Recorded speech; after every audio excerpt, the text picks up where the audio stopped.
আমাকে যারা রিসিভ করেছে ওদের সবার ছাত্রত্ব ছিল, এবং এটা যে আজকে মাস্টার প্ল্যানের যে নেতৃত্ব দিয়েছে উনি মির্জা আব্বাসের ভাগিনা আদিত্য।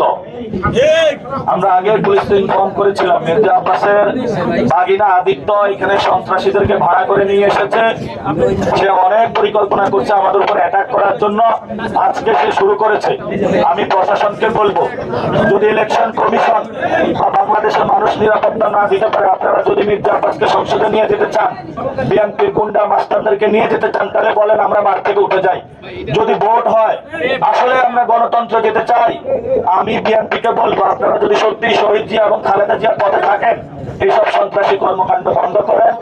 আমাদের যারা নারী সদস্য রয়েছে তাদের উপরে তারা বরফ নিক্ষেপ করেছে এবং সেখানে একজনের মাথায় 4টা শিলা দেওয়ার প্রয়োজন পড়েছে।